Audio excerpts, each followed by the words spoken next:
세상 나라의 본질 이런 제목으로 계시록 17장 1절에서 6절 말씀 계속해서 살펴보겠습니다. 1세기 로마는 잘 아시겠지만 시저나 옥타비아누스 같은 이 로마 황제들을 신으로 이렇게 떠받들었습니다.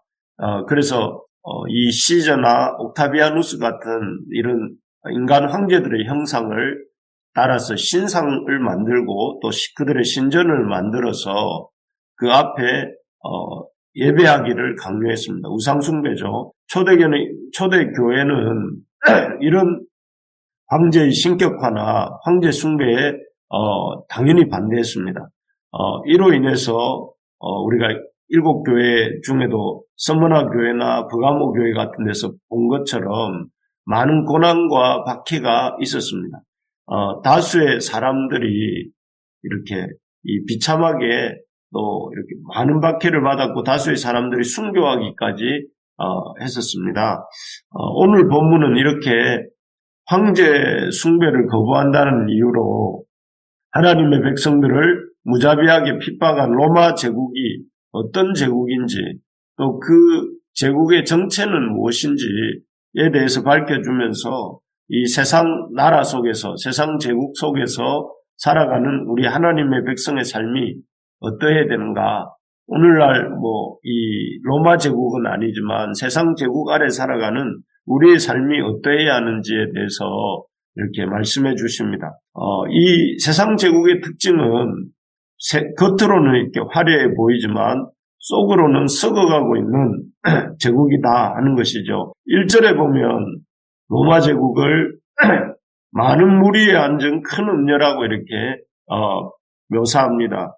이 당시 로마는 지중해 아시죠? 지중해를 내해, 그러니까 자기 앞바다, 로마 제국의 앞바다라고 불렀습니다. 내해, 안쪽에 있는 바다다는 뜻인데 자기 앞바다로 이렇게 삼고 그 일대를 다 다스렸죠.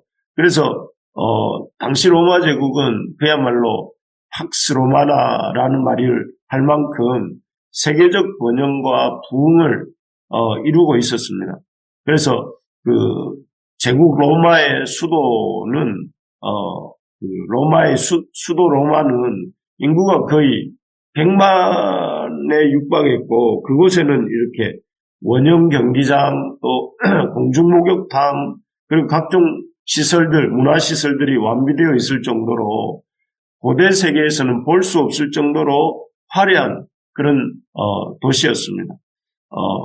그래서 참 겉으로 볼 때 로마 제국은 철학적으로나 또 법적으로나 또 아니면 문화적으로나 이런 모든 면에서 참 화려함 그 자체였습니다. 하지만 이렇게 화려한 로마 제국의 이면에는 이 도덕적 타락과 성적 부패가 만연하고 있었습니다.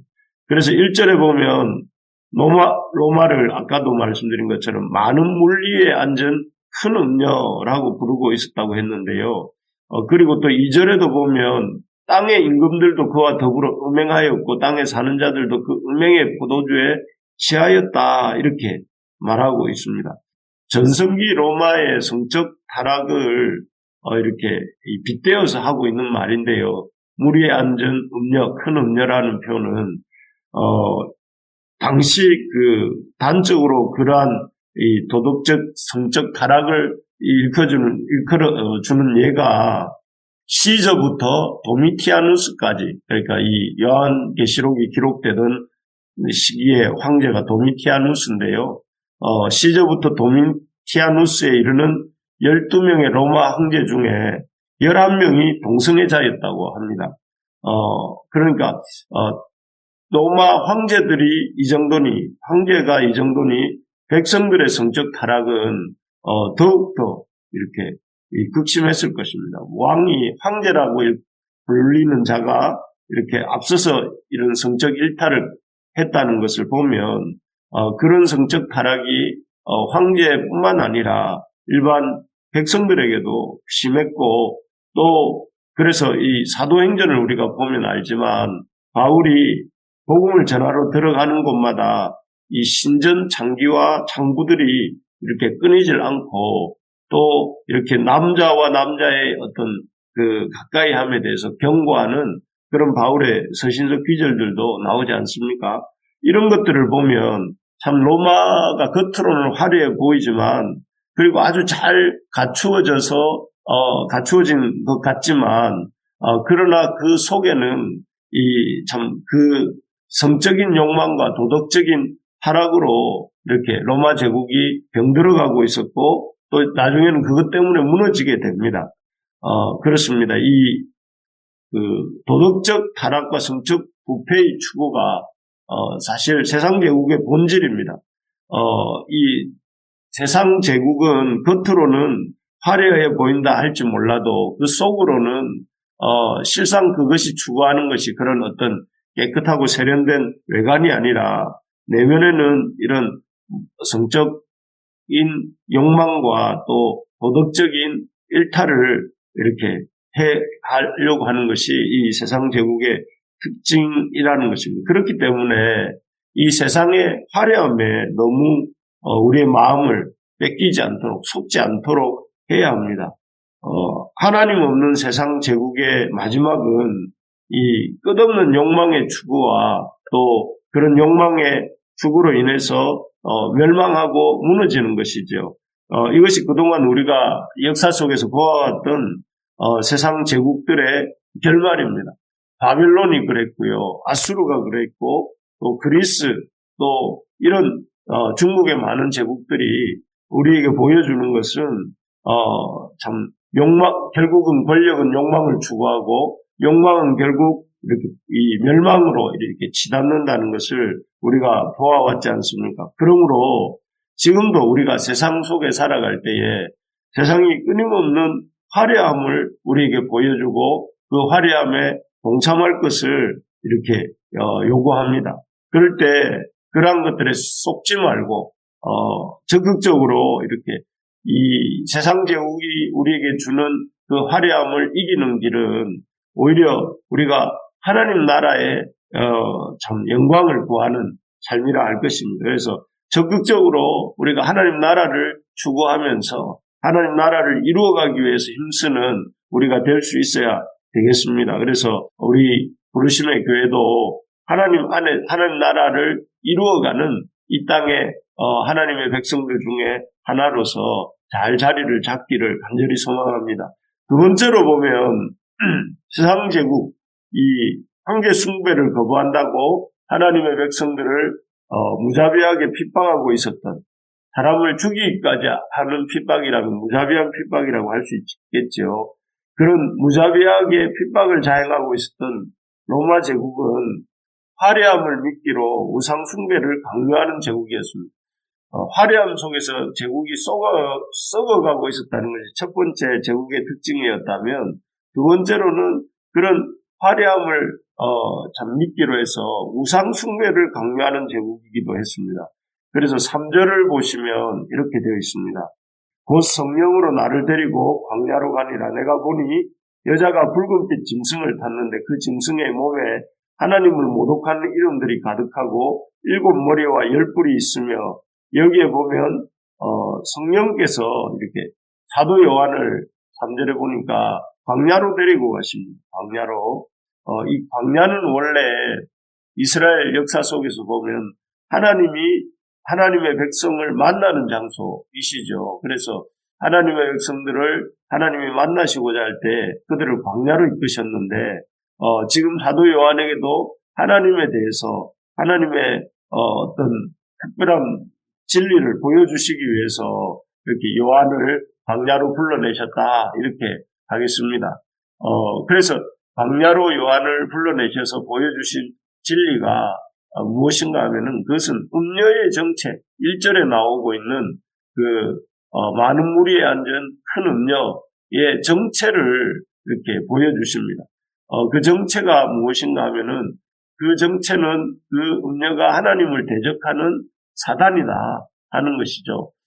여기 이제 이 여자가 등장하는데 이 여자가 타고 있는 짐승은 우리 요한계시록 13장에 나왔던 하늘에서 쫓겨난 용이 이렇게 보내었던 두 짐승 중에 한 짐승입니다. 그래서 그 짐승과 한편인 여자, 그리고 그 짐승은 하늘에서 쫓겨났던 용과 한편인 짐승, 그렇게 되기 때문에 결국은 이 여자도 짐승의 그 사단의 하늘에서 쫓겨난 용, 사단의 사단과 한 몸인 것을 이렇게 보여줍니다.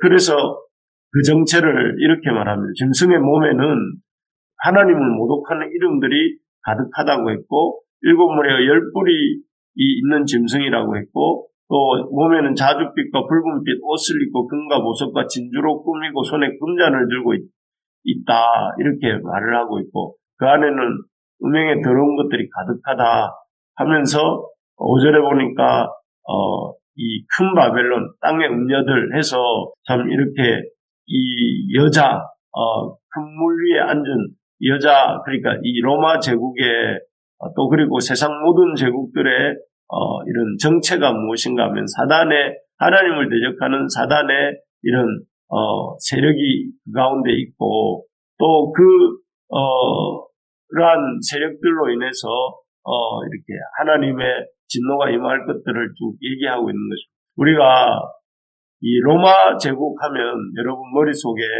로마 이 위대한 법 이런 게 생각이 나는 분도 계실 것이고, 또 로마의 위대한 예술들, 로마로 이렇게 여행 가는 분도 있는데 그 유럽으로 가시면 로마 제국의 흔적들을 볼 수 있는데, 그런 걸 보면서 대단히 예술적이다 또 이렇게 말하기도 하고, 또 로마가 만들어 놓은 수많은 그 사람들의 뭐 어떤 문학이나 철학 이런 걸 말하면서 참 이 로마 제국의 위대함을 말하고 있지만, 겉은 번드르르하게 하고 있었지만 실상은 이 로마 제국이라는 것이 하나님을 대적하는 짐승을 타고 또 가증한 옷을 입고 또 우상과 음행으로 가득 찬 잔을 들고 다니는 그런 존재다 하는 것이죠. 결국 그래서 이 세상 제국을 이렇게 추구하는 자들에게 결국은 그 끝이 무엇인지를 보여주고 있는 것입니다. 로마 제국을 포함한 세상 제국의 특징은 우상 숭배를 문화라는 이름으로 화려함을 이렇게 더 씌워서 우리를 유혹하고 우리를 끌어들인다 하는 것입니다. 그래서 우리도 모르게 이 우상을 숭배하게 만들고 육체의 욕망을 우상으로 섬기게 하고 결국은 참 성적인 타락과 또 멸망으로 나아가게 하는 것입니다. 그러므로 우리가 세상의 화려함에 너무 흠모하지 말고 어찌 보면 단순하고 소박한 삶을 사랑하고 또 사모하면서 또 그리고 하나님 나라를 적극적으로 구하면서 나아가야 된다 하는 것이죠. 오늘날 우리가 살고 있는 현대 문화는 그 어느 시대보다 화려하고 또 그 어느 시대보다 아주 잘 갖추어진 그래서 그 속에 있으면 너무나 참 이 행복을 느낄 수 있을 것처럼 그렇게 우리에게 보입니다. 그러나 역시 우리가 살고 있는 이 세상의 21세기의 이 세상 제국 역시 이런 두 가지 본성을 갖고 있다 하는 것을 우리가 기억해야 됩니다. 첫째는 이 겉으로는 화려해 보이지만 속으로는 그 추구하는 바가 육체의 또 욕망을 충족이다 하는 것이고, 둘째로는 이 세상 제국은 아무리 겉으로는 화려해 보이지만 그 화려한 것 이면에 묻혀있는 우상 숭배를 우리에게 참 강요하는 문화다 하는 것을 기억하면서 우리가 이 땅에 비록 살지만 이 땅의 세상 제국의 문화에 굴복하지 아니하고 우리가 하나님 나라 백성으로서 하나님 나라를 추구하면서 하나님의 그 나라를 이루어가는 일에 힘쓸 때에 세상 제국에 살지만 오히려 세상 제국을 변화시켜가는 그런 하나님 나라의 백성이 될 줄로 믿습니다. 그래서 우리에게 참 분별력을 주셔서 이런 세상 제국의 이런 단면을 잘 보게 하시고 또 그런 가운데 하나님 나라를 더 열심으로 추구해가는 저와 여러분들 되시기를 주의 이름으로 축복합니다.